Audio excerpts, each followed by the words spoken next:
A nossa aula está sendo gravada, vamos dar continuidade, então. Vou fazer mais um comentário, vai até 10h10, a respeito do quentismo. Nós vamos deixar barroco para a próxima aula, ok? Vou colocar só a tela do quentismo.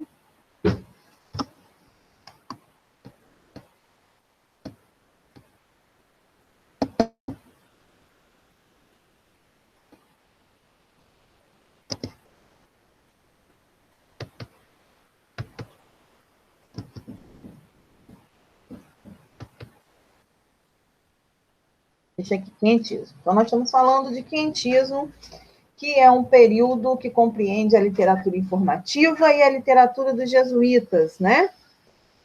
E a literatura informativa é quando os portugueses chegaram ao Brasil e Pero Vaz de Caminha escreve a carta para o rei de Portugal, contando como era a nossa terra, né?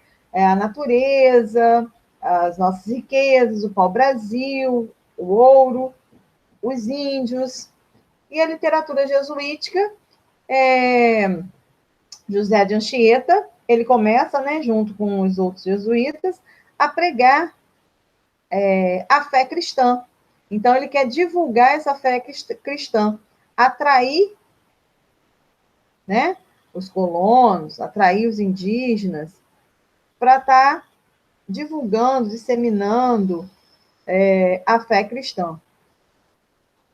Então, é a revelação de um novo mundo. O que a gente pode falar? É a revelação de um novo mundo, né, onde as naus portuguesas, comandadas por Pedro Álvares Cabral, chegaram no sul do estado da Bahia, cerca de 65 quilômetros ao longo da costa. Vamos situar aí esse período. Eles aportaram uma baía que deram o nome de Porto Seguro, né? Estava descoberto, entre aspas, encontrado o Brasil. Pero Vaz de Caminha era o escrivão da armada portuguesa e enviou logo uma carta para o rei Dom Manuel, dando notícias do achamento da nova terra, do encontro da nova terra, que no início foi batizado de Vera Cruz, né?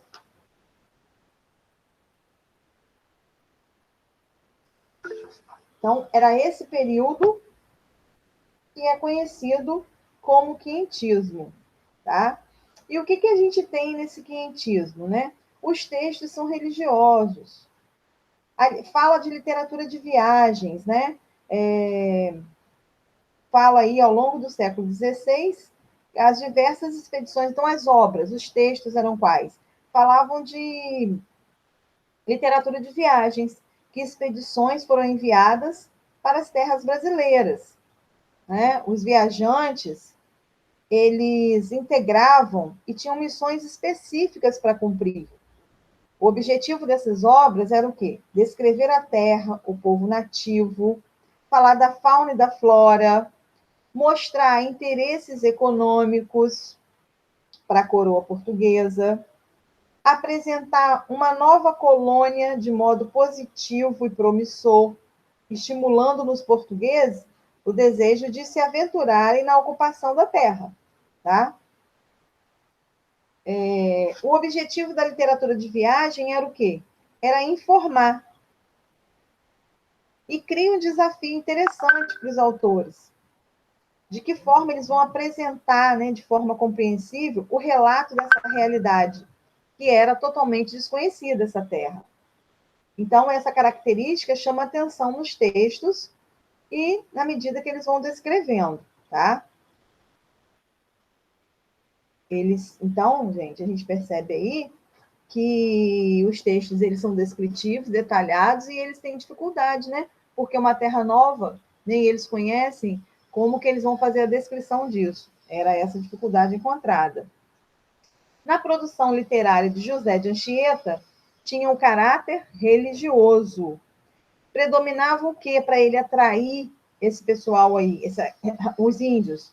Predominava o quê? Peças de teatro, como já falei, poemas líricos, né, que costumava se dedicar à Virgem Maria.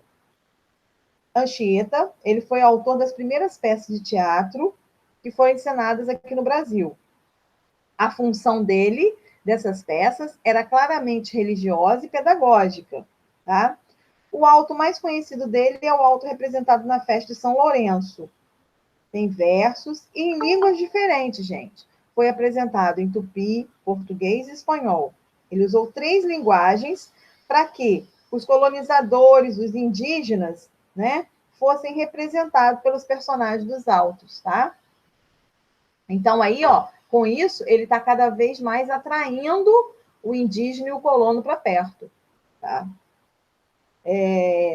As falas em tupi são associadas ao demônio e os versos em português ao anjo. Então, a gente percebe isso quando a gente for fazer exercício, a gente vai perceber isso nos textos. Que as falas em tupi estão relacionadas ao demônio e as falas em português estão sempre relacionadas ao anjo. É uma exploração evidente da língua para mostrar a afirmação de superioridade espiritual e cultural dos colonizadores. Tá?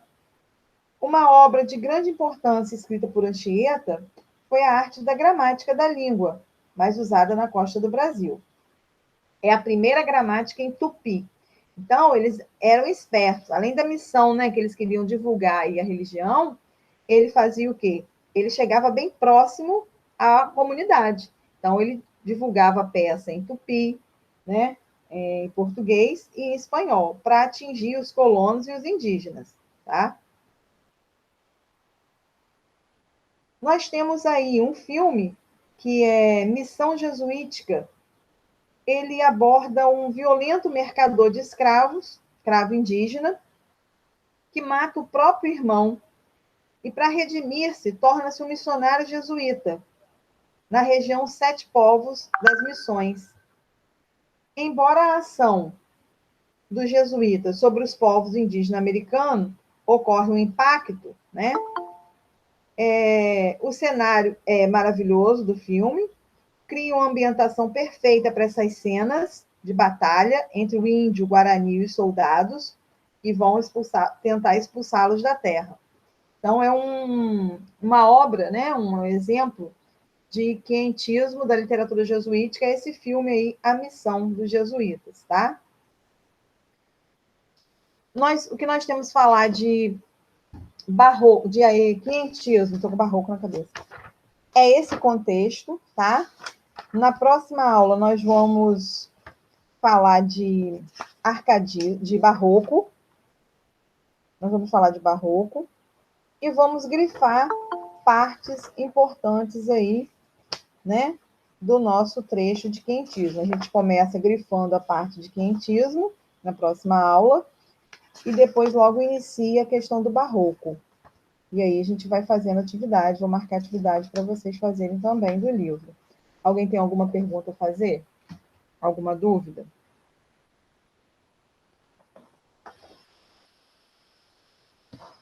Sim ou não?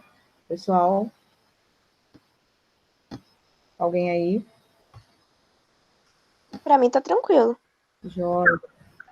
Aparentemente não. Não, o quê? Não tem dúvida, né? Isto. Então vamos lá, eu vou pegar o nomezinho para chamada. Ô, Flávia. Oi. Não eu só queria saber se o Valve te respondeu a respeito da prova. É isso que eu ia te falar, Ian. Eu mandei aqui. Ah, mas eu posso perguntar. Isso.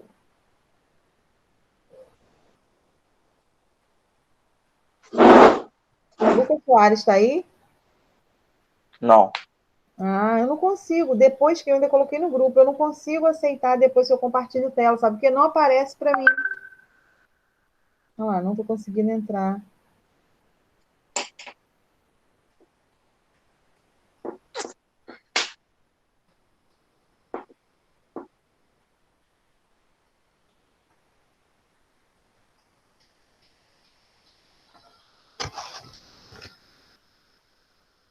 Eu só quero que vocês falem para mim, então, quem está aí, Ian. Tem mais? Gabriele. Lara. Lara. Mais alguém? Só.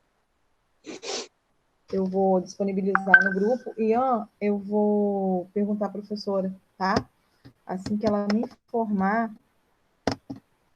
eu te passo. Ah, meu Flávia, Deus. só que eu não tô no grupo lá da escola, não. Não, você me chama no privado. Me chama, dá Tá, uns 15 minutinhos, me chama, tá? tá. Até a próxima. Valeu, Flávia. Eu tô tentando sair, tô aprendendo, tô apanhando aqui com... Ah, consegui.